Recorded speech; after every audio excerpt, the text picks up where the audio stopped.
a mistake that happened. And this roundtable is related to some questions that we are the evaluation of our Institute for Science and Technology on ways, new modalities for evaluating the Brazilian Research Council projects for the future. These PowerPoint was presented by the president of the National Research, Brazilian National Research Council, to the Brazilian Society for the Advancement of Science of this month, September 5th. Because you know, the journal of this society has on the net, and I read it, and I was really by, you know, kind of a tree evaluation system in form of a tree that is proposed for the evaluation of the programs and projects of thought that we should talk about this and should show you. Most of the slides are in English, so you won't have a difficult to understand it. And I called Thiago Renault, because Thiago Renault is the director of the Innovation Agency at University Federal Fluminense, agency which is linked to the research, graduate studies and innovation that I am at the moment dean. And he is a specialist in this kind of discussion of evaluation. It's important to understand also that the part of this system, of this new system of evaluation, has a strong movement, social impact, the scientific research. What they call a difference between results and results, for instance, would be patent, the registration of a patent, the creation of a course. Fact would be when this product goes into the market, or the book becomes a bestseller. The students of this course would be, you know, kind of distinguished in society or in any other way. Also, another very important item of this kind of thing is the international cooperation, and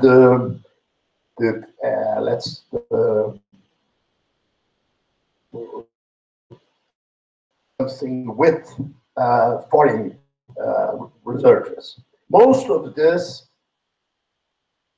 hard science, most of it. There is no one moment here that they talk about social science. What I think, and I see Marcia, who is a historian and also a coordinator of another national institute at UF, that we should think about this system, and also we should provide criteria for our evaluation, that we should build this criteria before they evaluate us with their criteria, because this has happened before. And this is a little bit what also Thiago is going to talk when discussing this PowerPoint thing. So I think that talking in Portuguese because it will be, but forgive me, people who don't understand English, because I should talk to our, to tell them why we're doing this. Bom, então, como eu disse, né, quer dizer, isso foi uma apresentação que o presidente do CNPq fez da Sociedade Brasileira do Progresso da Ciência, no início do mês, traz novas formas de avaliação e programas científicos no Brasil. Também uma outra forma que ele disse é que ele já está testando esse sistema de engenharia química, e que os sistemas, os projetos universais, os projetos que foram submetidos ao edital universal este ano, na área de engenharia química, serão já avaliados dessa maneira, e serão também avaliados da maneira antiga. E ele quer, então, comparar as duas avaliações para ver até que ponto ou não. Né? Então, isso é uma coisa já colocada em teste, vamos dizer assim, já está testando o modelo nessa área de engenharia química. Ele também não explicou por que ele... A engenharia química. Isso tudo está na internet. Eu passei isso para a lista do INEAC, né? Todo mundo teve acesso a isso. Pode se matricular na lista, quem quiser aqui, é só mandar o e-mail para o João Vitor, e o João Vitor, ou para o INEAC, né, aquele endereçozinho do INEAC, que providencia a inscrição. Então, Thiago, eu acho que está aqui para frente você, e eu posso, não sei se quando você quiser, eu... Bom, obrigado, Cante, pelo convite, pela oportunidade de compartilhar com vocês algumas reflexões. São reflexões, não é um trabalho acadêmico, né? Essa apresentação circulou aí há uma semana atrás por e-mail. Eu li a apresentação e fiz alguns comentários por escrito sobre o que eu achava, e foi a partir disso que surgiu o convite do Cante para eu vir aqui. Então, a apresentação foi basicamente sobre esses pontos, né? A avaliação de impactos, né? Ou seja, a avaliação de políticas públicas na área de ciência, tecnologia e inovação, né? Impactos dessas políticas, foi sobre isso que ele falou. Depois ele fez uma pequena avaliação sobre a conjuntura, né, brasileira atual, dentro da ciência e tecnologia, falou um pouquinho sobre o cenário de pesquisa, ciência brasileira, enfim. Mas o mais importante é que ali dentro que ele está apresentando é uma nova visão do CNPq em relação a como a ciência deve ser financiada no país. Pode passar mais um? Pode ir mais um. Antes de qualquer coisa, antes de entrar nessa forma aqui, que é o que nesse slide, que é o que fala sobre como se pretende avaliar um impacto, é importante a gente ter uma medida uma ideia comum, né, de como a ciência é financiada no Brasil hoje. Tá? Hoje em dia, no Brasil, as atividades de ciência, tecnologia e inovação são financiadas por um fundo, FNDCT, que é o Fundo Nacional de Ciência e Tecnologia, né, depois incorporou inovação. O fundo é composto de 16 subfundos, tá, que são os fundos setoriais, cada fundo ligado a um setor específico. Que é um fundo de CPNEG, que é um fundo da área de energia elétrica, você tem aplicações, e 2 fundos que são fundos transversais, todas as áreas do conhecimento, o fundo de infraestrutura e um outro chamado de verde amarelo, que tem como objetivo promover a interação entre a universidade e empresas. Esse pacto, que deu origem a esse DPE, ele foi feito ligado às privatizações. Então, quando privatizaram as empresas brasileiras, lá no final, meados dos anos 90, né, quando faziam os contratos de privatização, as empresas se comprometiam a depositar um percentual do faturamento dela nesses fundos. volta toda. Porque essas concessões estão vencendo agora, tendo um novo pacto social dentro da ciência para ter dinheiro para financiar as atividades de ciência e tecnologia. O prático disso é o fundo de petróleo. O fundo de petróleo, por si só, é a metade de todo o dinheiro. Os poços do pré-sal, né, que é o novo, é o petróleo brasileiro que está em águas profundas, né? Esses poços eles já não jogam dinheiro para a ciência e tecnologia. É o seguinte, os poços antigos que estão produzindo, eles ainda jogam. O dinheiro desses poços for reduzindo, a quantidade de petróleo for reduzindo, os novos poços não vão jogar dinheiro para a ciência e tecnologia. Onde eu quero chegar com isso, né? Se a comunidade não se organizar para um novo pacto, né, esses fundos vão esvaziar e as agências vão ficar sem dinheiro para investir em ciência e tecnologia. Isso já aconteceu antes. Foi exatamente o que aconteceu nos anos 80. De qualquer questão, nós estamos num ponto de inflexão de financiamento da ciência no Brasil. Então, entrando um pouco ali na maneira como ele colocou ali, eu gosto desse slide porque ele é autoexplicativo, né? A primeira questão que é importante olhar é assim, a análise do impacto ela é extremamente frágil, porque você nunca vai conseguir isolar para dizer que foi o investimento em ciência que gerou aquele impacto. Né? Tem vários outros fatores que concorrem para que determinada coisa aconteça. Então, para usar, sei lá, um exemplo da área médica, né? Agora está todo mundo se esforçando para desenvolver, por exemplo, um kit de diagnóstico para Zika, né? A Zika, para quem não sabe, os estrangeiros, né? Mosquito que transmite uma doença que aparentemente é um grande problema, mas que, quando se analisa de forma mais profunda, tem gerado microcefalia, um monte de problema, né? Um kit diagnóstico para dizer se uma pessoa tem ou não Zika, né? Um dinheiro enorme para desenvolver esse kit diagnóstico. Mesmo que o kit seja desenvolvido, vai ser muito difícil a gente conseguir concluir que ele foi desenvolvido porque jogamos dinheiro na ciência. Uma análise frágil, tá? Essas três vertentes de análise, né? O impacto intelectual, né? Ou seja, quanto dessas pesquisas, né? Quanto que elas influenciaram na produção de novas ideias, né?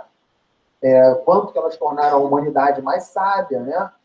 Quanto que essas ideias foram usadas para gerar novas ideias. O caso clássico do impacto da ciência básica, né? Quando ela gera isso, né? Então, novas áreas do conhecimento que não existiam, que se abriram por conta de uma pesquisa específica, né? Elas entram aí. Social, né? Segundo essa visão, da política pública, né? Então, quando a gente pega, por exemplo, o INCT, né, como o INEAC, né, ele causa muito impacto aí dentro, né, dessa questão da política pública, né? Ela ajuda a diminuir a desigualdade, né, ajuda a gerar novas políticas públicas que aumentam o envolvimento social com ciência, tecnologia. Vamos ver que isso não está aí dentro, né? É um ponto super crítico, então já é um primeiro furo, na minha visão, a abordagem que o CNPq está propondo, né? Ele coloca ali 3 eixos de forma muito clara e a sustentabilidade não entra ali. Econômico propriamente dito, né? Quantidade de empregos que foi gerada, quantidade de patente, de renda, né? Aumento do PIB, novos setores industriais sendo criados. Qual é o problema da avaliação do impacto? Quase sempre ela acontece de 5 a 10 anos depois que o programa foi encerrado. Faz análise de impacto de projetos, de impacto de programas, né? E essa análise tem uma, vamos dizer assim, um lag temporal. Logo depois, ela acontece alguns anos depois, tá? Pode passar mais um. Aí, olhando um pouco da maneira como é analisado o resultado, né? Com impacto, como foi. Esses são exemplos da área de saúde, né? É engraçado que o pessoal usa saúde, né? E usa pouco a área social, né? Inclusive até comentando, né? Se você acha a pesquisa cara, né? Experimente a doença, tem esse bordão que está circulando aí, né? A mesma coisa poderia servir para a segurança pública, né? Você acha a pesquisa cara, experimente a insegurança pública, né? Que vai ser muito mais cara. E esse pessoal da área médica, como é um pessoal que precisa de infraestrutura e de dinheiro em outra medida, eles são pessoas que estão muito mais engajados com a política pública, né? Enfim, com os donos do dinheiro, né? Vamos dizer assim. Então, ali fica bem clara a diferença, né? Geração de novo conhecimento, pessoas que foram treinadas e tal, que são os indicadores de resultado que hoje são usados pelo CNPq, pela CAPES, enfim. E ali do outro lado, a questão do que seria a avaliação do impacto propriamente dito, né? Então, se melhorou a saúde, né? Se realmente melhorou a performance dos negócios pré-existentes, enfim.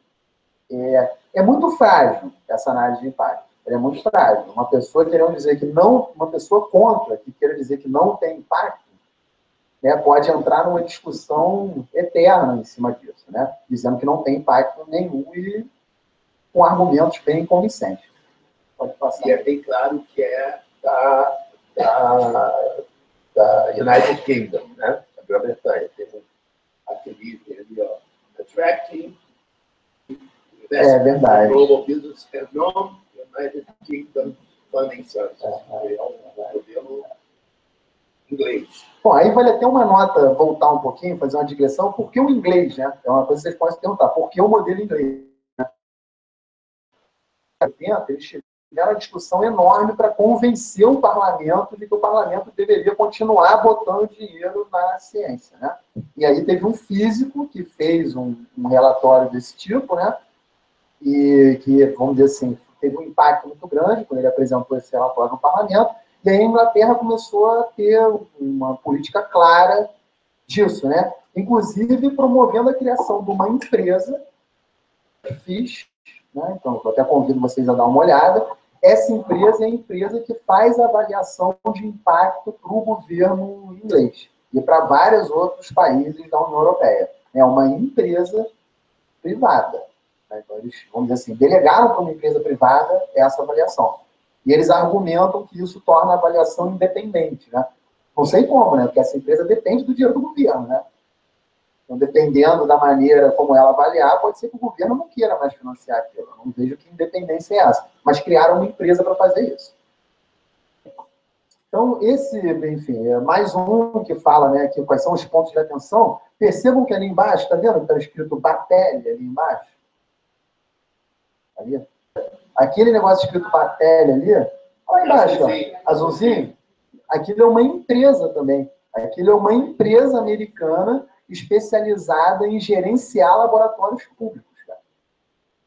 Então, assim, vejam que a gente está falando de sobreposição público-privada. Mais à frente vocês vão entender por que eu estou falando disso, que tem uma legislação nova no Brasil, que foi aprovada em março desse ano, né? Que, dentre outras coisas, ela permite que um professor DE de uma universidade pública que ele atue 416 horas anuais em empresas privadas com remuneração. Isso dá um dia por semana. A lei nova permite que a universidade compartilhe espaço físico com empresas privadas. Paguem por esse espaço físico. Então, não é uma coincidência que eles estão apresentando um monte de coisa de empresa sobrepondo com a ciência, né? Muito provavelmente a caminhar para um modelo híbrido de financiamento. Ou seja, quem não pegar dinheiro no setor privado ficar excluído dos financiamentos públicos. Essa já é a lógica da Embrapi. A Embrapi é como se fosse a Embrapa da indústria, tá? Correr a se cadastrar na Embrapi, você tem que provar que você tem 3 anos seguidos com o setor privado no valor de 7 milhões por ano em uma área específica. Excludente o critério, não é para todo mundo. Então, bem afunilado. Vai chegar lá na ponta, alguns vão cruzar essa linha de chegada e vários não vão cruzar essa linha de chegada. Surpreendo se chegar daqui a pouco eles começarem a fazer editais que só quem é cadastrado na Embrapi que só quem tem esse cadastro possa concorrer ao edital. Esse é um cenário que... Isso tudo é opinião minha, tá, gente? Não tem, eu estudo o tema, eu olhei isso aí, eu estou achando que está indo nessa direção. Pode até passar mais um pouquinho, que aí é o UCL. Bom, aí... Isso aqui é importante, porque, vejam só, usando a avaliação de impacto no julgamento de propostas, extremamente difícil de prever, é muito interessante. Inclusão de membros da sociedade de usuários nos processos de decisão. No nosso caso, nós teríamos que incluir, né, no nosso comitê gestor, representantes, por exemplo, de segurança pública, dos gestores de segurança pública, etc., né, preencher esse requisito, né? Introduzir perspectiva de aplicabilidade ou utilidade. Isso aí não é problema para nós, porque, estou dizendo aqui, tem uma coisa também da gestão da pesquisa, né, de você ter uma gestão compartilhada da pesquisa.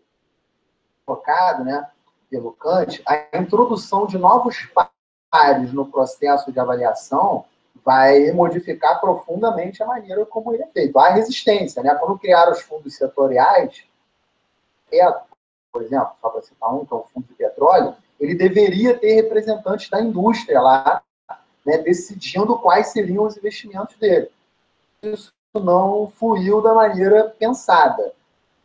De novos pares, tanto no processo decisório quanto no processo de avaliação, vai mexer bastante. Jogando, rebatendo para o caso inglês, né, que é o caso que eles estão se espelhando e tal, é conflito, né? Inclusive até de coisas que academicamente eram muito importantes, o cara da indústria pegar, olhar e falar, isso é irrelevante, isso não nos interessa, né? E quem é? Então quer dizer que é o setor privado que vai dizer o que interessa, o que não interessa, é o formulador de política pública. Governança nova. E as pessoas estão discutindo sobre essa governança.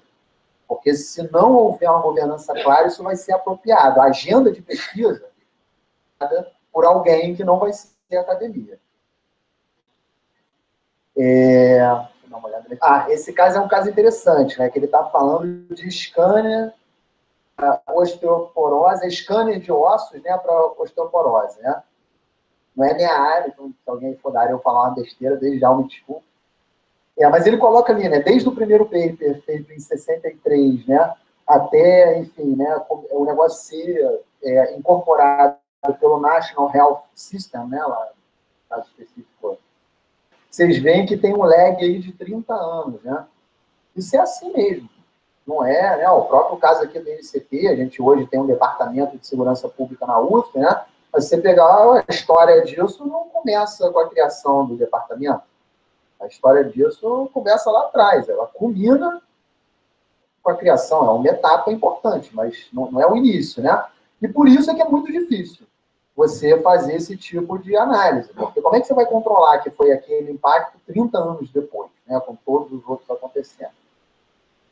Aí agora entra um pouquinho no diagnóstico dele sobre a ciência no Brasil. Esse slide aí que tá colocado, eu acho ele super curioso. O Brasil teria uma competência enorme na área de odontologia, né? Não precisa ser muito inteligente para olhar para aquilo e ver que está distorcido. Pô, né? Eu sou economista, né? Então antes que vocês comecem a criticar o economia, eu já digo logo, né, que eu sou economista. Mas sobre tortura até os números confessam, não é isso? Tem conversa, né? Se apertar, ele confessa, é o que você quiser, né? Então, assim, é óbvio que aquilo está enviesado, né? Se vocês olharem, aquilo ali foi feito com uma ferramenta específica, deixa eu até ver qual foi essa. Essa aí foi feita, enfim, pelo Cimago, é da Elsevier. A Elsevier já esteve aqui tentando vender para a gente o Cimago, custa 90 mil reais por ano, né? E aí ele tem uma base de dados com vários periódicos, né, do mundo inteiro, né? E aí o que ele consegue fazer é o seguinte, quando alguém publica um artigo, ele mede quantas vezes aquele artigo foi citado nos 2 anos subsequentes à publicação do artigo. Então, só para vocês entenderem como isso é frágil, né? Pô, tem artigo que demora 10 anos para ser citado. Entendeu? E aí? Eu arriscaria dizer que os artigos mais profundos não vão ser citados em 2 anos. Quais são os artigos que são citados em 2 anos? Quase sempre artigo de metodologia. Ela desenvolveu uma metodologia nova, publicou, todo mundo usa aquela metodologia, todo mundo cita, né? Ali, a quantidade de autores. Então, você pega a área de ciências da vida, tipicamente tem 5, 10 autores. Você pega na área de humanas sociais aplicadas, se tiver um artigo com 10 autores, vocês vão estranhar. Porque não é a prática, não é assim que se faz. Se aparecer um, vai ser estranho. Você fala, pô, tem uma coisa estranha aqui. Então, essas particularidades, elas não são, vamos dizer assim, consideradas na hora que eles formulam essas políticas públicas. Uma igual para todas as áreas. Aí, mais um, falando da China, né, o destaque é que a China investe pouco em ciência básica, a gente já sabe, é o modelo do Japão também. Aí, falando das pesquisas, né, do Brasil, enfim, né, isso tudo é para dizer o seguinte, eles estão argumentando que o Brasil produz muita ciência, mas que essa ciência é irrelevante porque não é citada por outras pessoas que estão fazendo ciência, né? Mas, no caso, medido, né, por esses, vamos dizer assim, por essas bases de dados, que são bases estrangeiras. A gente não tem uma base de dados brasileira, nem latino-americana. Então, só para vocês terem uma ideia, falando de patente, que é uma área que eu entendo, se você pegar por número de patente, o Brasil está entre os 10 mais do mundo, por causa do INPI, né? O número de patente no escritório americano está 50º. E aí o que as pessoas dizem é que não, só faz patente no escritório americano quem vai vender lá nos Estados Unidos e tal, senão o cara não faz. Né? Então é um ponto super, se você analisa isso, olhando só o escritório americano, é enorme que fica subrepresentado.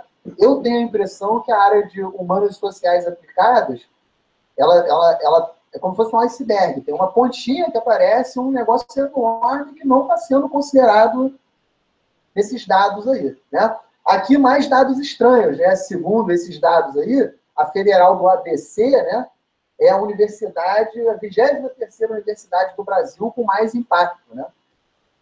Não é. É a cara que não é, né? A gente conhece, a gente olha o sistema, sabe que ela não é o suficiente, né? Universidade com maior impacto em termos de, né, ela não tem densidade para isso. Deve ser 1 ou 2 artigos, um grupo de pesquisa ou 2, que acaba dando um impacto enorme. Aí pode ir indo, né? Porque eu acho que dentro disso essa é a lógica, né? Então, todo o sistema de análise de impacto acadêmico, ela está em cima disso aí. Aquilo foi citado depois que foi publicado nos 2 anos subsequentes à publicação, né? Apesar de existir um Social Science Citation Index, né, da própria empresa que faz esse aí, eu não sei porque ele não é usado. Ele não é usado, né? Provavelmente porque ele é pago, né? E aí o cara compra o da engenharia e não quer comprar o da área social, né? Então, assim, já tem gente de olho nisso, tá? E aí ele vai, mais ou menos, definir, né, que a avaliação da contagem de publicações e citações e passar, né, para um novo arranjo da organização e direcionamento da pesquisa, de avaliação, medidas objetivas, antigas e novas métricas, com avaliação de impacto. É sobre isso que é o coração dessa discussão. Não é isso? E até fazendo um parênteses aqui, comparando com né, o próprio sistema de avaliação da pós-graduação está se transmutando também nessa direção, né? Então, até um pouco tempo atrás, um montão de artigo B5, se você somasse um montão deles, você chegava lá no A1, né? Sim, né? Agora não é mais assim. Melhores artigos. É isso que é contado lá no teu quadriênio. Os melhores que você teve, né? Porque realmente, né? Tem pessoal que faz ciência sabe, você publicar numa revista A1, publicar 1 milhão de vezes uma B5. É totalmente diferente, né? Não há nenhuma quantidade de B5 que vai te jogar acima do A1. Mesmo que eu não goste dessas classificações, eu acho que elas também têm seus problemas, né? O que não quer dizer que eles não tenham que ter classificação. Então, de novo, a mesma ferramenta, o Simago, né? Então, super. E sei o quê? Mostrando uma inflexão, né? Isso é assim mesmo. Parou de botar dinheiro, o negócio encaixa. É assim, tá? E aí mais várias gráficos, né? Vários gráficos. Sempre até a Argentina está aqui. Que o Brasil não está muito bem. O destaque aí que eu acho interessante vocês olharem, né? É a Austrália e a África do Sul aparecerem, né? Bibliometria por A mais B que países de língua inglesa têm uma vantagem enorme frente a países que não têm a língua inglesa quando se fala disso, né? Porque o cara está escrevendo na sua própria língua, ele consegue se expressar melhor, ele tem todo aquele vocabulário necessário para dar conta daquela complexidade, né? É engraçado, né? Acho que vocês devem sentir isso também. Quando a gente tem que escrever numa língua diferente da nossa, a gente se sente meio infantilizado, né? É como se o nosso vocabulário ficasse mais simples. A gente não consegue dar conta daquela complexidade do fenômeno que está sendo analisado.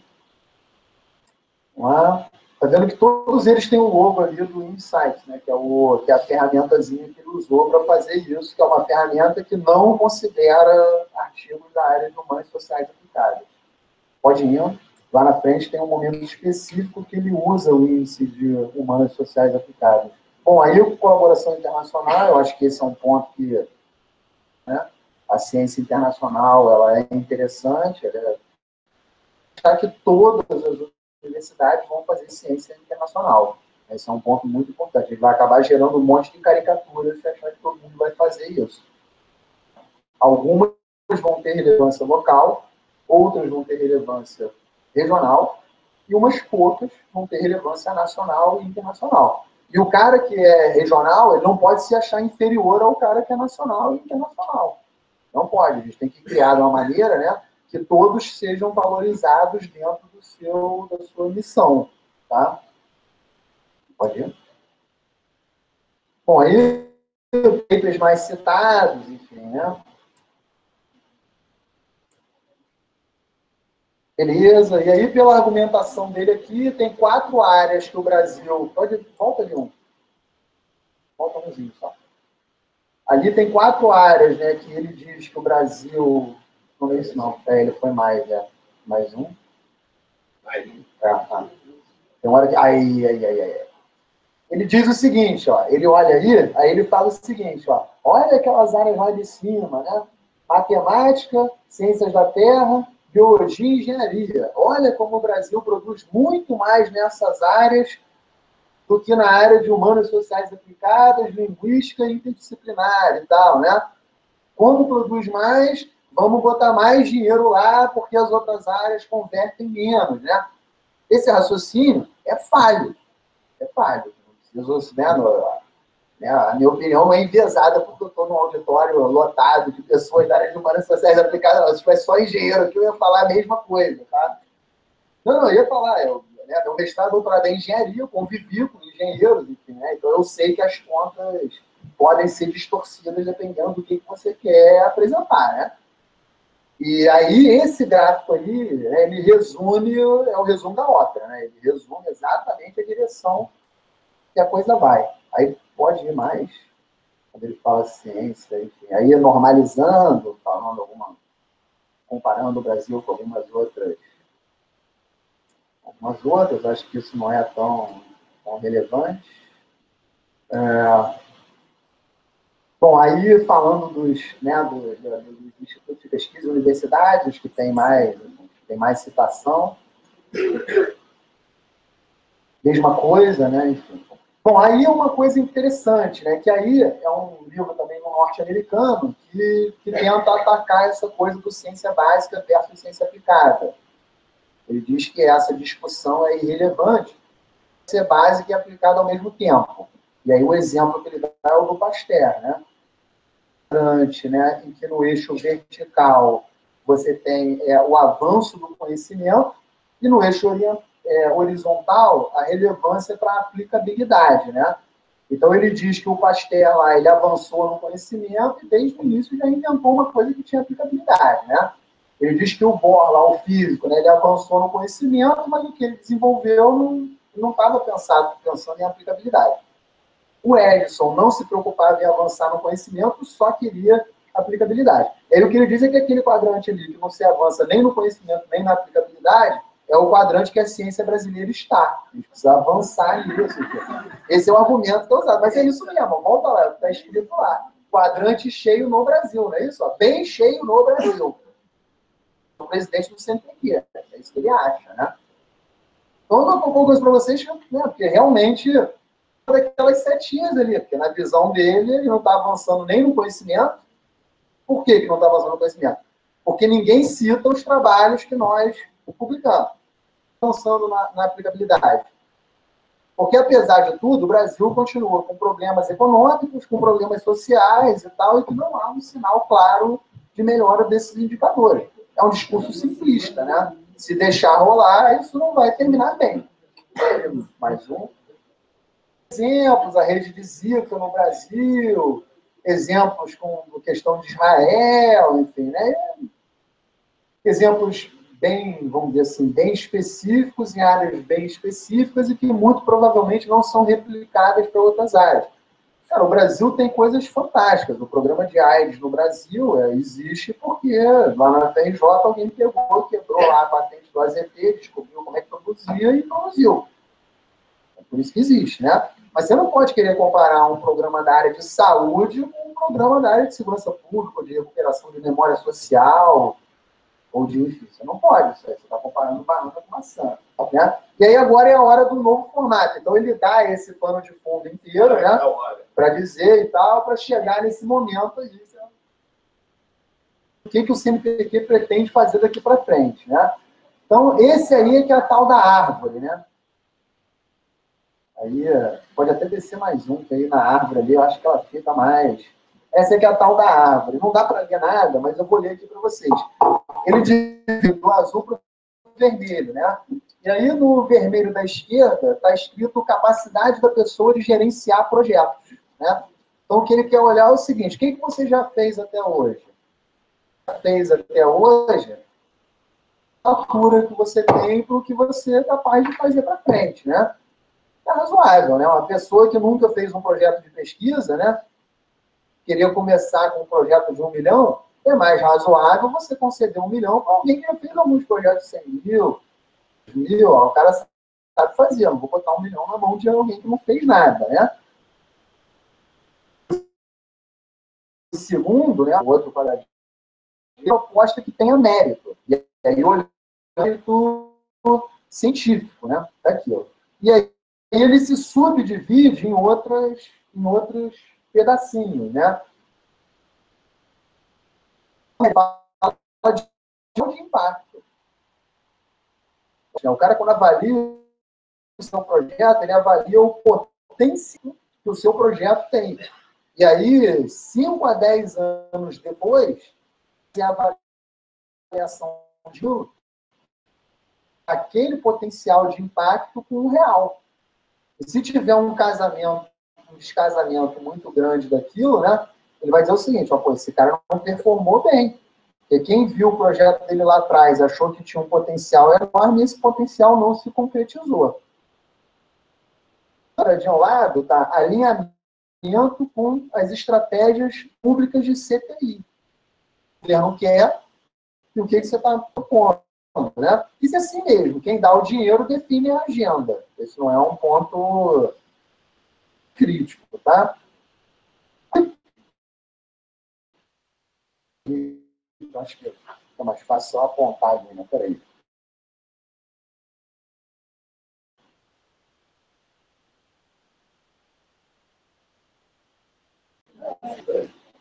Então, aqui é o alinhamento com as políticas de CTI, aqui embaixo, de implantação.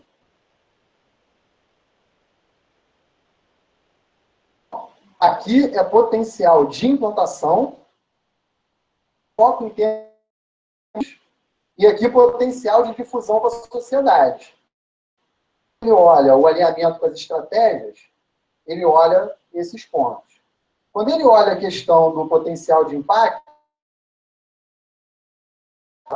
científico e o potencial de impacto, ou seja, ele não está propondo potencial de impacto social, por exemplo, que lá no início lá da avaliação aparece, real, que é a que está sendo aplicada, Para vocês verem que tem algumas coisas que se perdem no meio do caminho. Jogando lá para o outro lado, né? Então, aqui, gerenciamento de projetos divide em 3, né? Experiência na produção em ciência, tecnologia e inovação, experiência em coordenação de projetos, formação de RH. Então, esses 3 aqui, tá?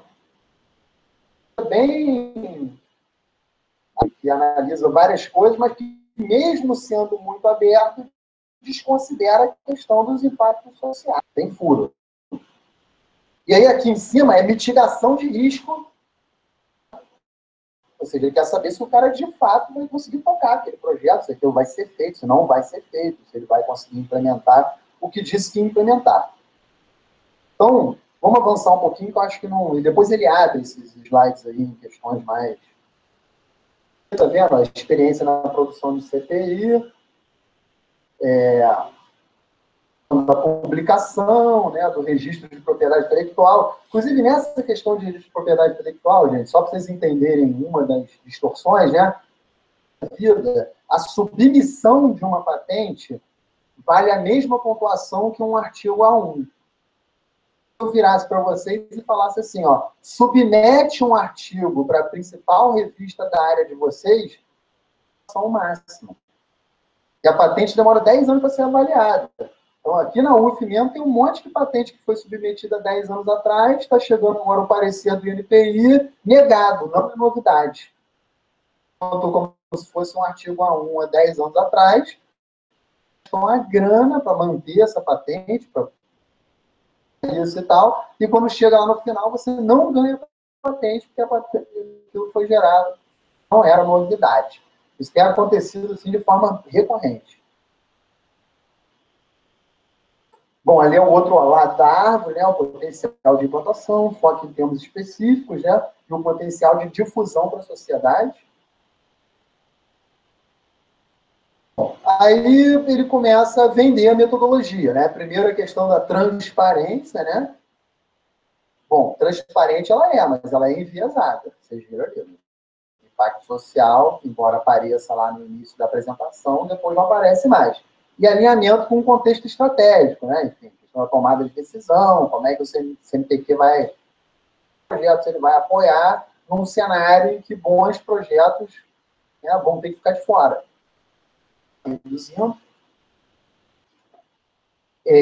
Coerência entre os critérios de julgamento e de avaliação de impacto, né? Enfim. Adaptabilidade e ajuste progressivo da metodologia, né? O que ele está propondo. E aí ele conclui algumas coisas, né? Ponto, né? O impacto da ciência brasileira e o número de cientistas tem que crescer. O Brasil, como um país de 205 milhões de pessoas, né? Quando você pega o percentual de doutores no Brasil, de pesquisadores, por habitante, ele é mais baixo que a maior parte dos países. Tá? Crescer com qualidade exige que a governança em universidade de pesquisa seja acadêmica. Esse próprio conceito do que é universidade de pesquisa não é muito claro. Lá nos Estados Unidos, eles têm um conceito muito claro. O Comprehensive University tem lá. Tem que ter um orçamento no mínimo tantos cursos, tem que ter não sei o quê. Aqui não está claro o que é uma universidade de pesquisa e nem o que é uma governança acadêmica. O que seria uma governança acadêmica? Né, o que? Os pesquisadores é que governam a universidade, é que tem hegemonia. Seria importante a gente ter uma clareza maior do que é isso, né? A ciência e a universidade de pesquisa brasileiras tem que estar relacionada com fronteiras. Como um todo, atender a demandas nacionais. Eu acho que isso vai gerar um monte de caricatura. Essas universidades que foram criadas com o nome de regiões, né? Universidade Federal do Semiárido, né? Universidade Federal do ABC, um potencial enorme para se atrelar àquela lógica local, coisas que vão ser importantes para aquela localidade. Eles vão estar ligados às fronteiras, no sentido que quando se coloca fronteira ali, há um medo muito grande da apropriação da agenda de pesquisa da universidade, pesquisa desses periódicos aí, que periódicos que estão em voga, né? Porque para você publicar numa revista específica, você tem que citar os artigos que estão naquela revista, você tem que falar de temas que são interessantes para aquela revista e tal. E se aquela revista é uma revista estrangeira, você está se submetendo a uma agenda de pesquisa que não necessariamente é a nossa. Então, é um brain drain feito de outra maneira. O pesquisador não precisa ir lá, trabalhar lá no outro país, receber um salário no outro país e tal, para desenvolver uma ciência que vai ser aplicada naquele país. Ele pode fazer isso aqui do Brasil mesmo, depois o conhecimento vai para lá naturalmente, através de papers, esse tipo de coisa. E aí a questão da internacionalização e colaboração são essenciais, nem para todos, né? Porque está partindo do princípio que a gente vai ter... Né, o Brasil tem em torno de 3 mil instituições de ensino superior, uns 10% são universidades, né? Aqui no Brasil, para ser universidade, você tem que ter pelo menos um curso, né, de pós-graduação em cada uma em 3 das 4 grandes áreas do conhecimento, né? Pelo menos um, né?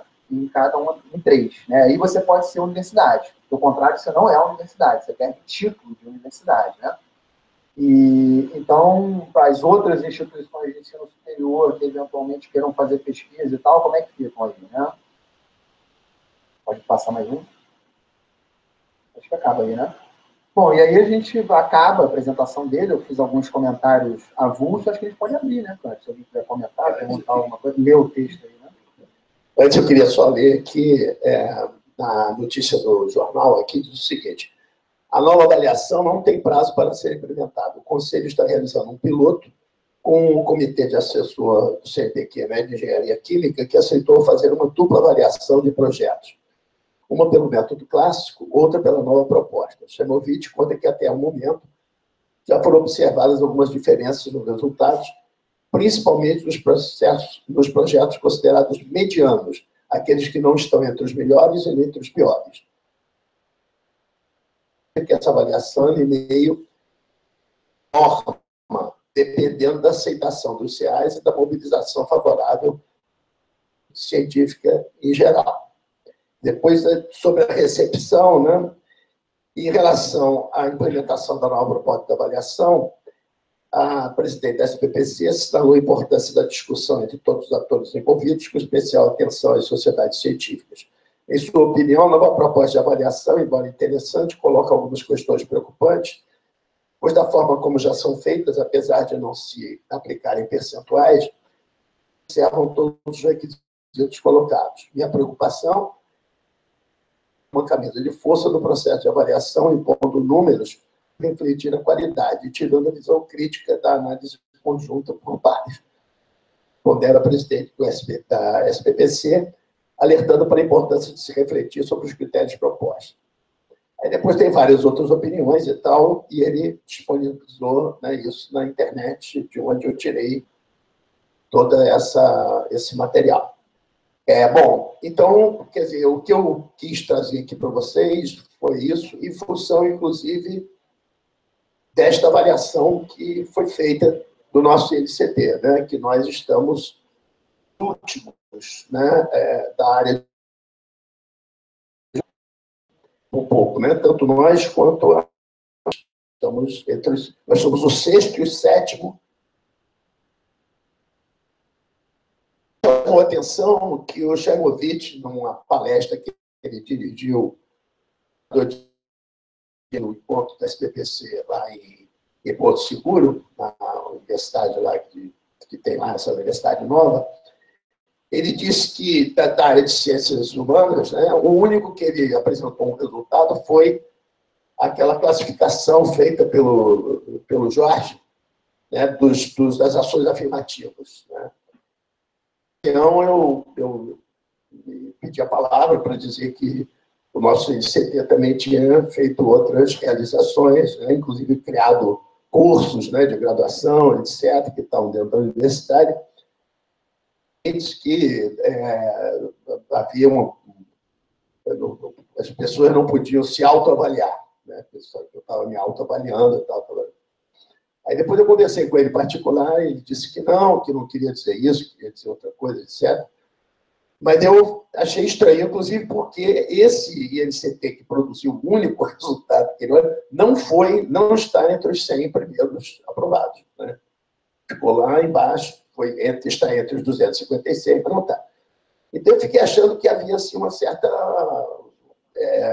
ambiguidade nessa história, porque se ele foi o que apresentou o melhor resultado, como é que ele não foi, né, bem classificado? Né? Então, tem alguma coisa aí que não é muito coerente. Evidentemente que a gente sabe que essas coisas todas não são, né, absolutamente racionais, e lógico que interferem a pessoa de coisa, mas eu queria trazer essa questão para discussão para vocês, porque se os recursos realmente saírem, nós tivermos que, né, nos posicionar com relação a isso, a gente tem que ter ideia de como é que a gente vai ser avaliado, porque, né, não tem graça nenhuma você estar trabalhando e depois as pessoas acharem que o que você está fazendo não conta, né, não pontua, né, aquelas histórias que não pontua, né, e tal. A palavra para quem quiser falar e agradecer muito ao Tiago aqui, dele ter vindo aqui para me ajudar aqui a essa discussão, né, ajudar todos nós. Então, abrir a palavra para vocês. Dois microfones aqui, eu posso disponibilizar um aí, para alguém que queira falar. Então, pega aqui o microfone.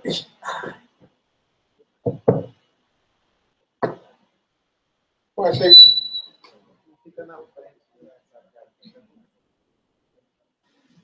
que foi muito boa a ideia fazer essa discussão aqui.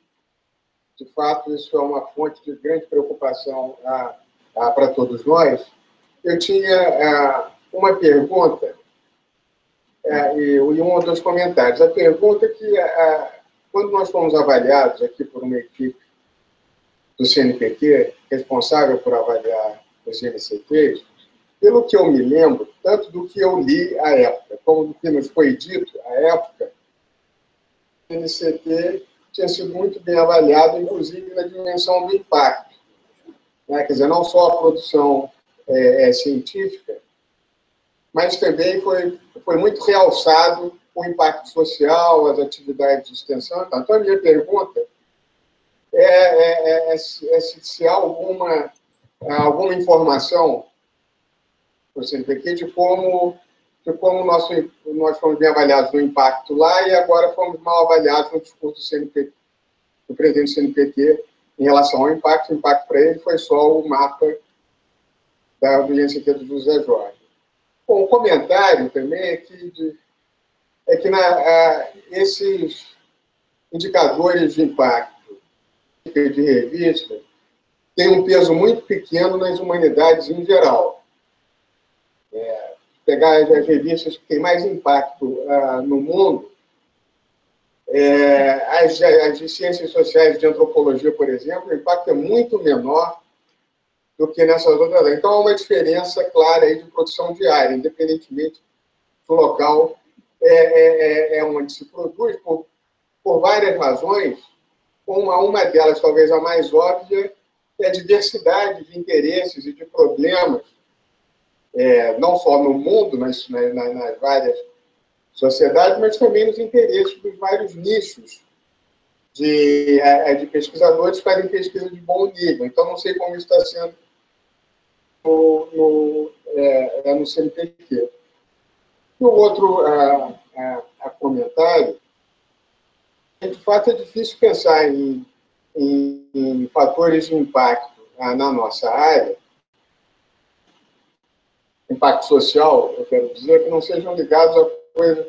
Eu comecei rapidamente com o Kant antes sobre isso. A primeira coisa que veio à minha cabeça foi o plano que foi feito aqui no INEAC, em São Gonçalo.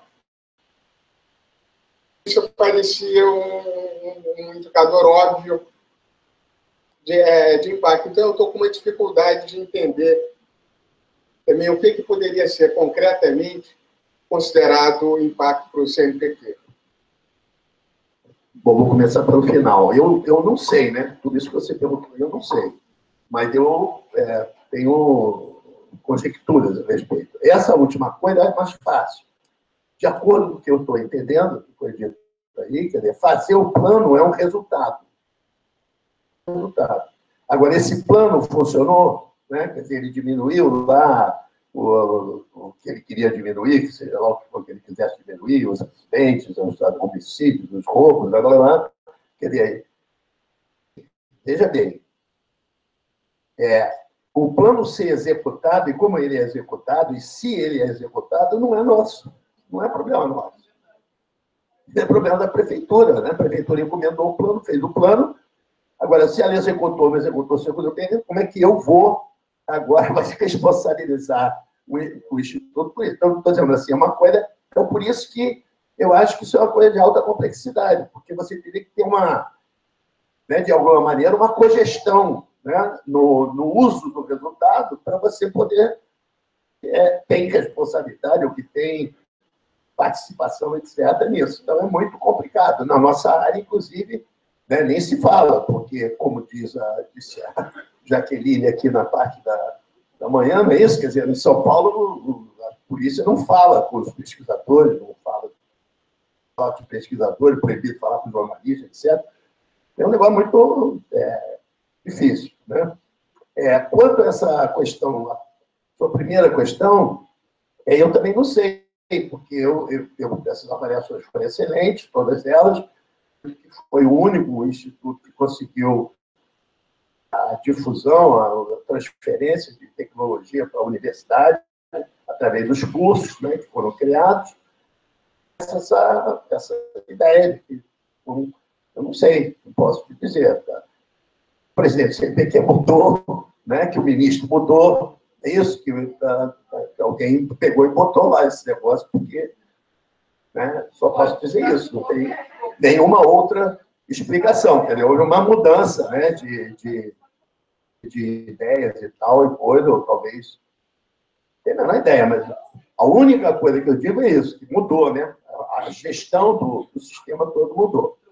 Quanto à outra do meio, que você queria fazer, o que era? O fator de impacto das revistas. O negócio das revistas, bom, acho que o Tiago falou muito bem aqui, né? Revistas internacionais, que são revistas científicas, né? Hard, né? Que realmente o sujeito que está estudando um negócio da física, da química, estudando isso em consonância, né, com o que está acontecendo no mundo inteiro, ou não está, né? Porque você vai inventar a roda, não dá pé. Ou você, como no nosso caso, que eu venho dizendo isso há uns 20 anos, né, para todo mundo, inclusive para a área de antropologia, etc., e na nossa área de ciências sociais não há revistas internacionais, há revistas estrangeiras. Revista estrangeira não é revista internacional. Revista estrangeira, como disse o Tiago, tem uma agenda, não é isso? Tem uma agenda que, se eu quiser publicar lá, eu tenho que seguir a agenda da revista, o que ela está interessada, qual é a maneira que ela discute, etc., que pode não ser a nossa agenda, né, de como é que nós queremos lidar com isso, no direito, nas ciências sociais, na antropologia, etc.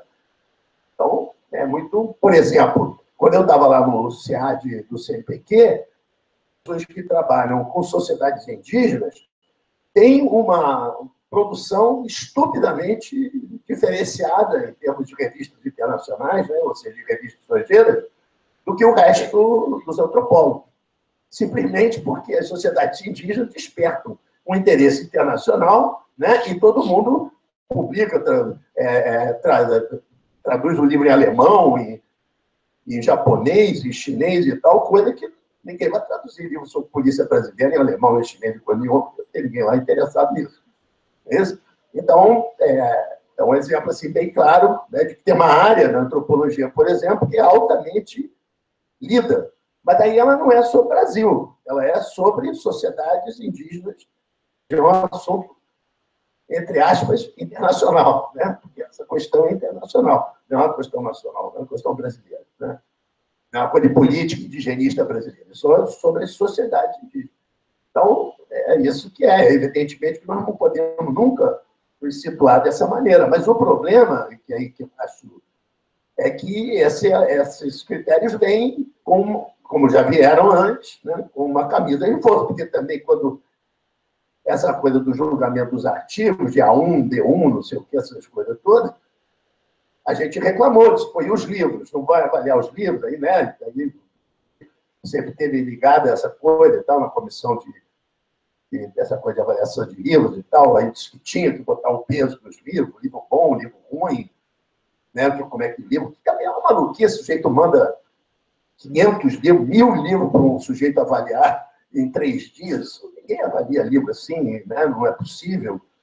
Né? Isso é uma coisa completamente artificial, né? Uma coisa artificial, evidentemente artificial, que acontece na área de humanas quando tem essa avaliação de livro. Além de si, que estão botando esses livros todos, né? Porque deve estar fazendo altas bibliotecas nas universidades que recebem os livros, né? Quer dizer, porque o livro do país todo que vai para lá, pô, é uma maravilha isso. Eu queria, um dia desse, a gente pode sugerir aqui, sediar um troço desse para a biblioteca ficar, né, bem cheia.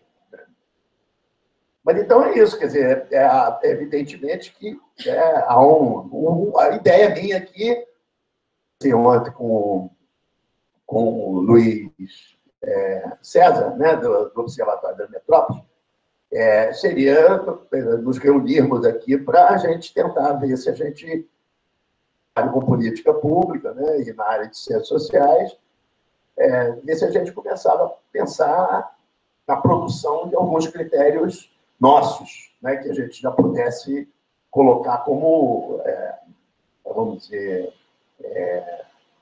proativos, né, no sentido de, olha só, nós queremos ser avaliados assim e tal, né. Então, vamos preparar Aqui. Tem um ponto também do que foi colocado, que eu acho que é importante.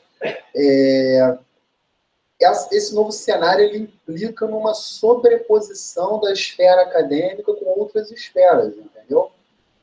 Então, quando a gente... Da esfera institucional mesmo, isso não é trivial, porque cada esfera, o governo, a esfera empresarial e a esfera acadêmica, elas têm um ethos diferente. Então, quando você sobrepõe, isso gera uma outra coisa, né? Então, o que eles estão propondo é justamente isso, espaços híbridos, né? Então, quando você pergunta como é que seria lá no caso de São Gonçalo, né? No caso de São Gonçalo, a pessoa lá que trabalha com segurança pública lá deveria estar fazendo parte do grupo de pesquisa aqui, fazendo a pesquisa desde o início e tal, enfim.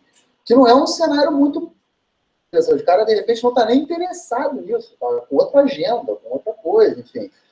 E eu sinto também que esse pessoal está patinando ainda, porque se fosse o presidente do CNPq apresentando aqui e abrisse para uma rodada de pergunta que ele ia responder não sei, porque o mundo não sabe. Então, essa mesma discussão que a gente está tendo aqui da área de humanos sociais aplicados acontece em outros lugares. É diferente, né? Embora as pessoas tentem tratar de forma igual às engenharias e a área de ciência da vida, né? Que são totalmente distintas. Eu achei a exposição esclarecedora e deprimente, porque eu vi o quanto a UFSCar é uma universidade realmente de ponta.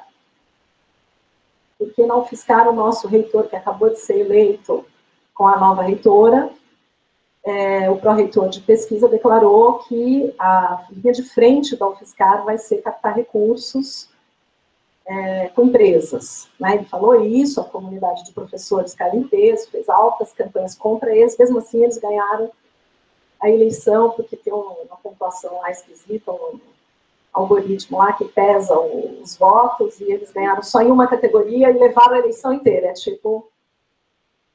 Né? São golpes em todos os lugares. Mas a comunidade se organizou, mas mesmo assim eles ganharam. Né? Então agora eu estou entendendo, certo? O que significa aquilo que ele estava falando na campanha eleitoral. Porque todo mundo não vai captar dinheiro com empresa.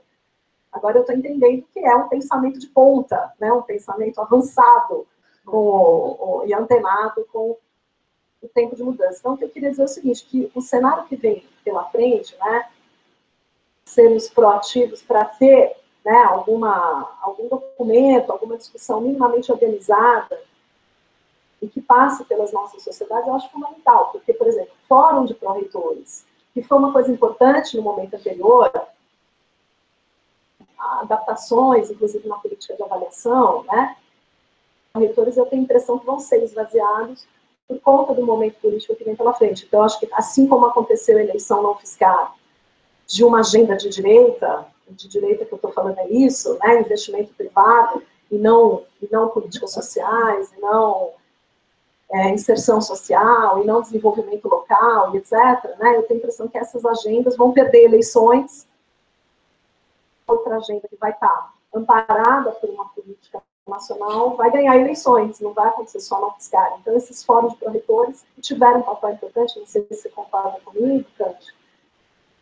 Eu observo, parece que sim, né? Eles vão perder. Então, se a gente não tiver ABA, SBS, ABCP, ANPOX, etc., né? Alguma coisa que a gente consiga propositivo, não vamos ser jantado loucamente nessas discussões, porque somos os improdutivos, né? Como esse mesmo pró-reitor da campanha eleitoral, ele disse assim, não, mas não apenas nas pesquisas que a senhora faz, nas pesquisas científicas também tem esse tipo de problema, né? Então, a gente começa a conversa por aí, né?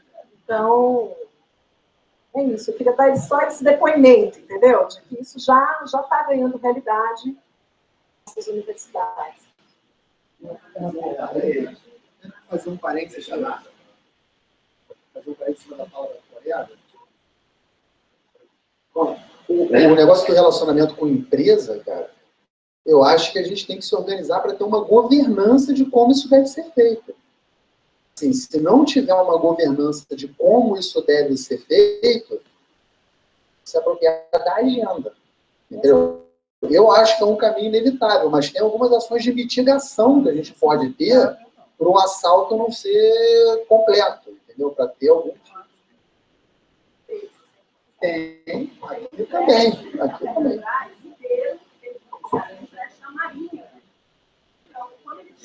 Sobre a Marinha são outras coisas. É muito mais. Drama.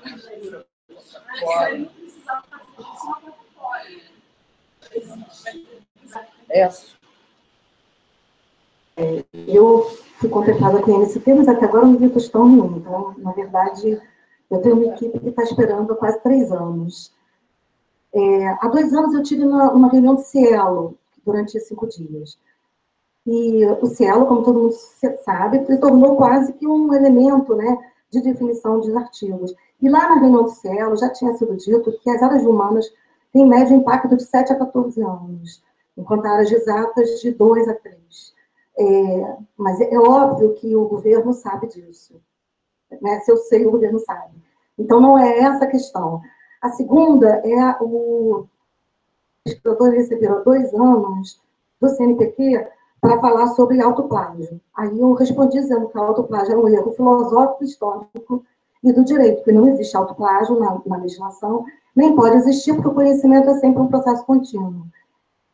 Então, eu acho que as áreas do CNPq não estão efetivamente preocupadas com as áreas humanas, porque se tivessem, não colocavam esse tipo de questão que não tem o menor sentido para a humanidade.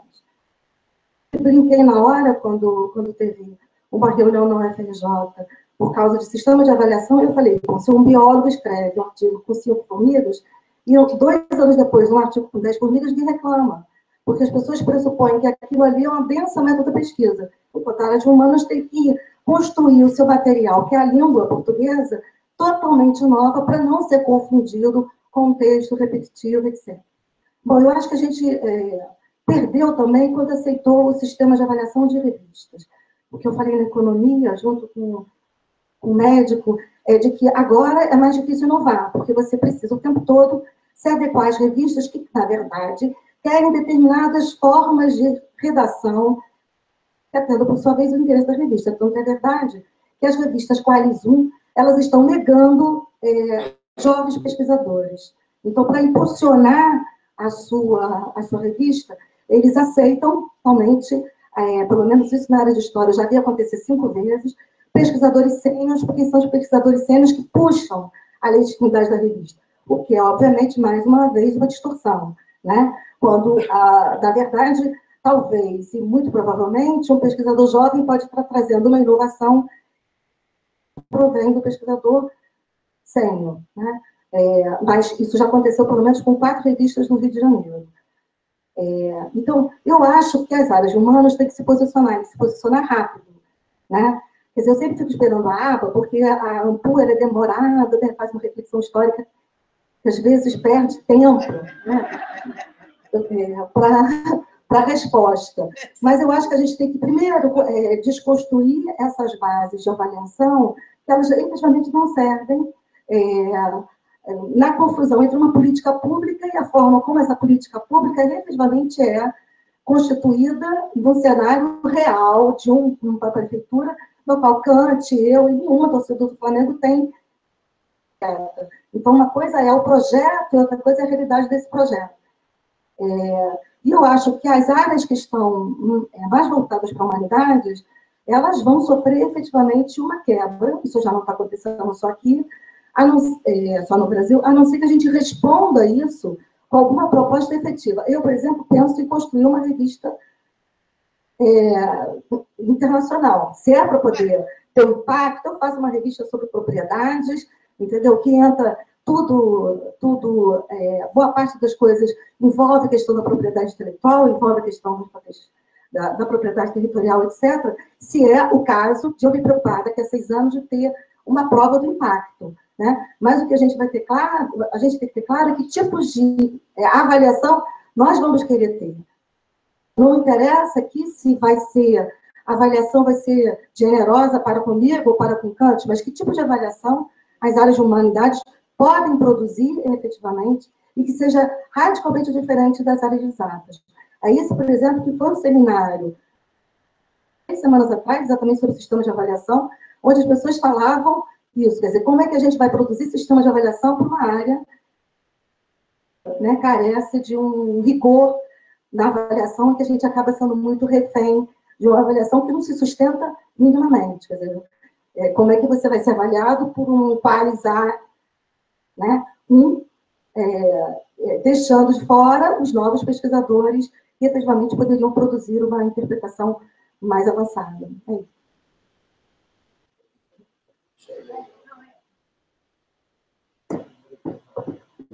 Bom, eu queria já tirar uma dúvida e fazer um comentário. Pelo que eu entendi, o Tiago falou que essa avaliação de impacto não seria para os projetos, seria para programas. Mas, ao final, a gente já vê que a área de engenharia química já está aplicando esse novo modelo para, não sei se editais, do Universal, que são projetos. Tem um horizonte de tempo aí de 1 ano, 1 ano e meio, talvez isso está sendo aplicado. Então, eu queria entender se ficou claro quando o presidente do CNPq fez a apresentação, se a proposta é já aplicar isso para os projetos. Nesse caso, como é que eles estão pensando em fazer isso, né?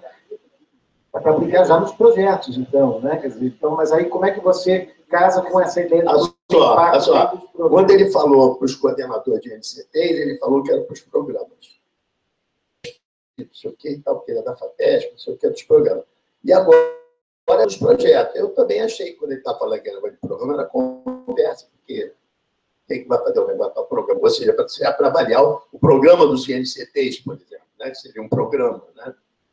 Ninguém vai fazer um negócio desse para ficar avaliando o programa, porque os projetos têm que estar de acordo para poder bater no programa. Mesmo que se o projeto estiver andando para o lado do programa, estiver pedindo outra coisa, vai ser mal avaliado, né? A confusão existiu mesmo, ele disse isso, mas depois estou vendo aqui dizer, que está escrito nessa notícia, entre aspas, que ele já está aplicando no Universal de projetos.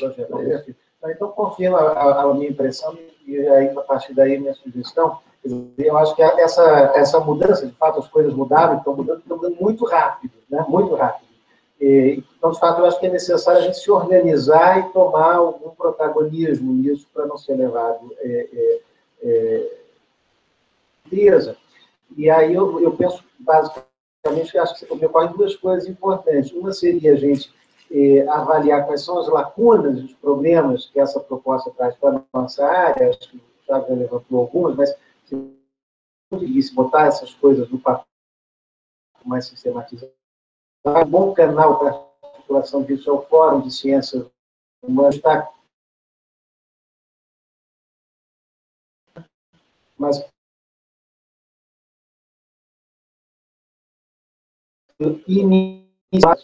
recebesse mais contribuições mas precisa ter esse draft com a primeira análise posta no papel. A gente precisa botar isso no papel, quais são os furos, o que é levado em conta nas especificidades das humanidades. E a segunda estratégia, um pouco na linha do que você mencionou, da gente começar a pensar no que seriam impactos, os indicadores de impacto na nossa área, que estão longe como proposta. E também exigiria daí um segundo momento de amadurecimento entre nós, que poderia entrar essa estratégia, talvez além de circular entre nós e pensar em uma discussão guiada dentro do Fórum de Ciências Humanas, seria pensar em aliados estratégicos de outras áreas. O CNPq não ouve muito as ciências humanas, de quem e onde você poderia encontrar aliados das áreas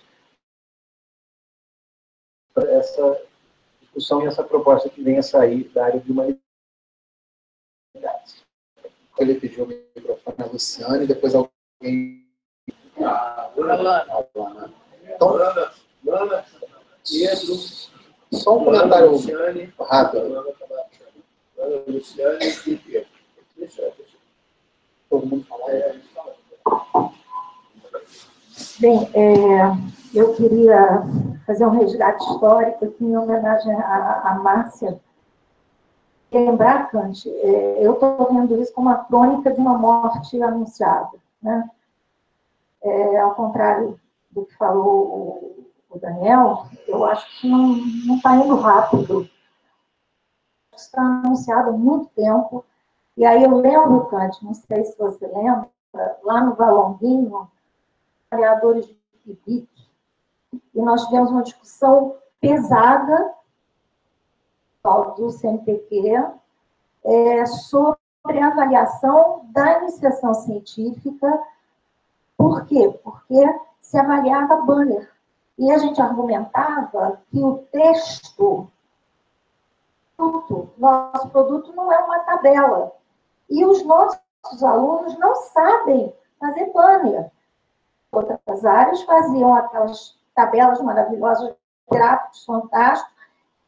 Os alunos tinham que fazer aquilo a cartazes de escola primária, assim, desse tipo. Um debate muito pesado com relação a isso, né? Que era impossível você ter esses critérios das rádios, continua isso dos anos 90.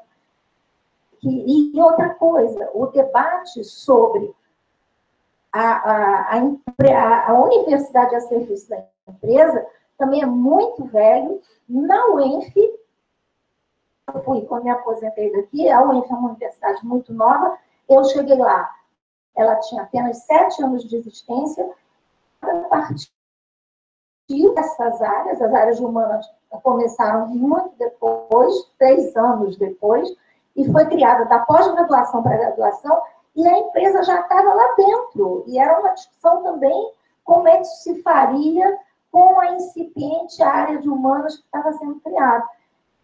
Acho, assim, que fazer uma meia-culpa nesse sentido, de que agora a gente está muito assustado, porque, por exemplo, no plano São Gonçalo, lá em Campos, nós fizemos um plano PIR, que é o de igualdade racial. Participação, né? Nós ficamos lá trabalhando nesse projeto sobre intolerância religiosa, né? Com uma participação grande do movimento do Povo de Santo, com a prefeitura, com o Diabo a 4.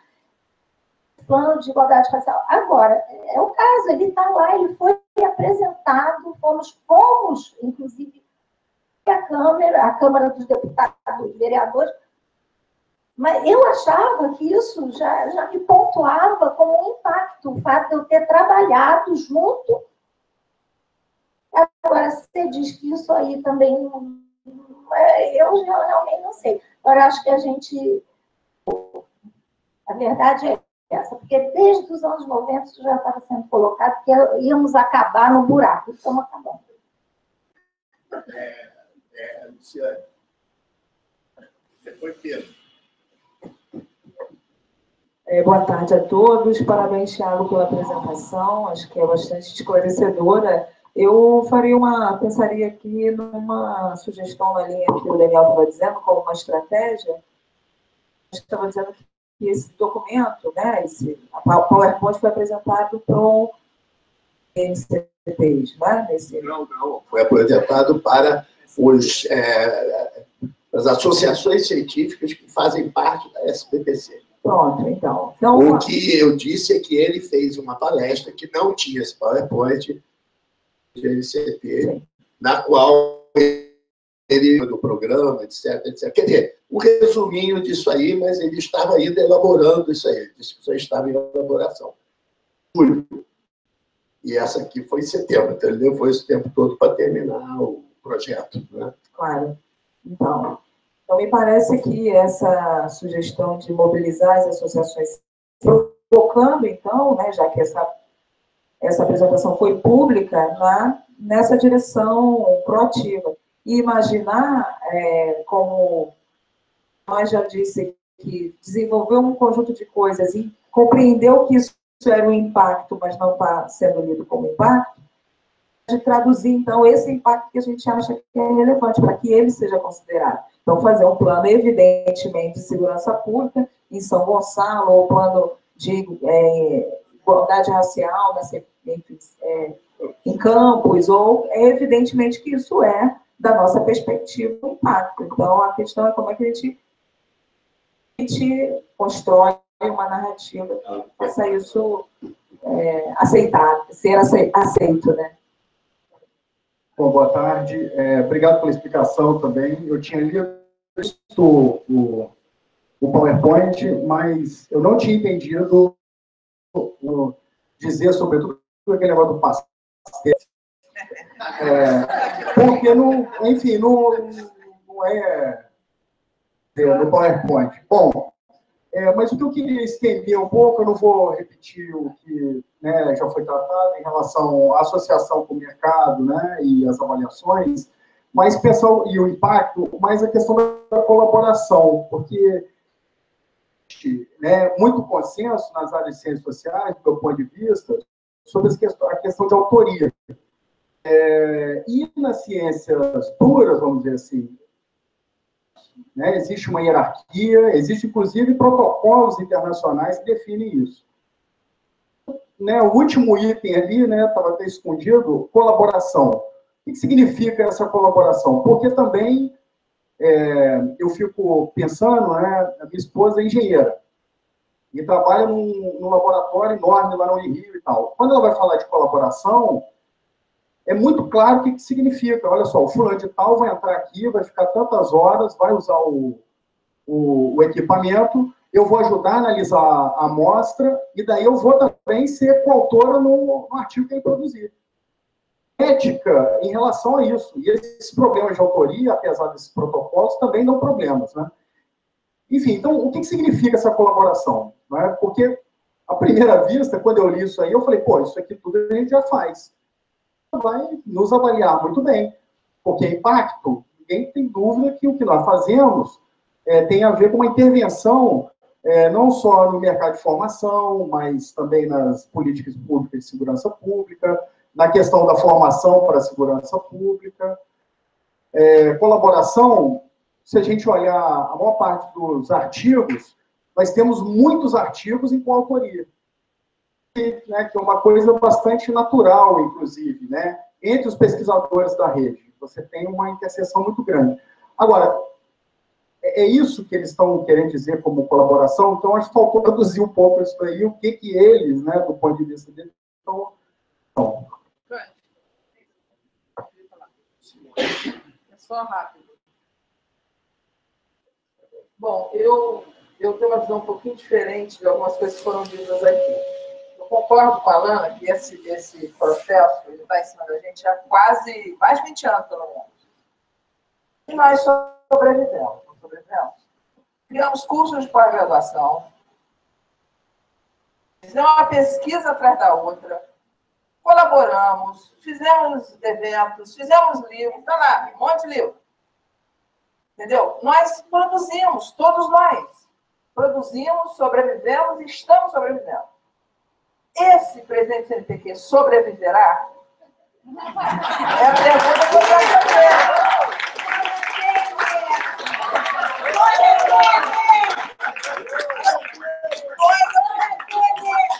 Nós aprendemos a sobreviver a isso. Tudo bem, eu concordo. Mas é verdade. Gente, olha só. Qualquer pessoa que está no serviço público sabe que essa coisa é toda lábil. Eles estão dizendo isso hoje, para implementar daqui a 1 ano e meio. Maluco lá. Não quero nada. Gente, nós estamos acostumados com isso. Eu acho que a gente não tem que se desesperar. Eu acho que sim, nós temos que assumir o protagonismo. Sim, coisa que a gente dificilmente fez na discussão dessa política. Nós aceitamos com uma certa passividade a classificação das revistas. Os livros foi protagonismo nosso, seu especialmente. Para que os livros fossem avaliados. Né, para que tivesse uma certa equivalência com o que eles avaliam nas outras áreas. Agora, eu acho que a gente tem que fazer isso. Não, a gente quer isso, vamos brigar por isso. Para permanecer, sinceramente. É só isso.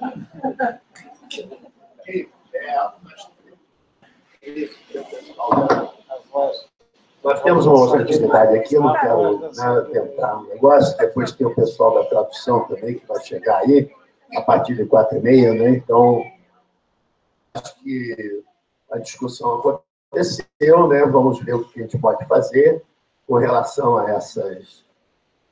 Esse negócio do fórum, eu achei muito interessante, porque é mesmo o fórum, lembra que foi para o negócio da ética também, que foi criado e tal, tem tudo a ver com a especificidade, vamos dizer assim, né? Uma discussão, esse fórum nasce uma discussão da especificidade. Então, eu acho que ele tem muito a ver com isso, né? Então, foram feitas várias questões aqui, e sobre essa questão última, eu acho, sim, quer dizer, que não é nem se o presidente fica ou o presidente não fica, quer dizer, essas tentativas todas sempre foram, né, repetidas e tal. Eu acho que há um problema mais complicado na área de ciências sociais, e eu acho que merece, né, uma certa atenção nossa, né, que veja bem, tem 100 INCTs unidos que representam a excelência brasileira. Esse PowerPoint aqui mostra que essa excelência da pesquisa brasileira não está, né, muito, vamos dizer, eficaz, né, efetiva, do ponto de vista deles. Eu não estou falando do nosso ponto de vista, quero absolutamente meter nisso. Que não está sendo efetivo, que cresce o número de publicações, não são citadas, etc, etc. E são só 7 ciências humanas, né? Então, quer dizer, o nosso espaço é um espaço muito... Não que ele não exista, mas ele é reduzido, né? Então, eu acho que cabe cada vez mais a gente se especificar para, eventualmente, obter critérios mais generosos que possam trazer mais para essa excelência, né? Na área de ciências humanas, sociais, para fazer uma massa crítica, né, que possa realmente impressionar. Esse negócio dos INCTs é uma massa crítica, porque isso é um selo de qualidade. Uma que se tornou um selo de qualidade, eu disse aqui no início, né? Eles vão vir para esses INCTs, não tenha dúvida, o governo vai botar recurso onde está a competência, então eles vão botar lá, não vão, né, dar menos. E eu acho, então, que isso é uma coisa... Eu acho que atingiu o objetivo, essa questão. Queria agradecer de novo a contribuição do Tiago, que foi, desculpem, mas que foi de repente, eu me lembrei dele, de esse cara que tem que estar lá. Porque você vai fazer muita coisa ao mesmo tempo, é complicado. Né? A gente sonha, quando eu acordo de manhã, de noite, assim, escrevo no estado social. Convidar Tiago para... Entendeu? Mas foi em cima da hora, não está nem no programa, está o nome dele, mas certamente foi uma contribuição inestimável, ganhar um certificado para a contribuição. Tá bom? Muito obrigado.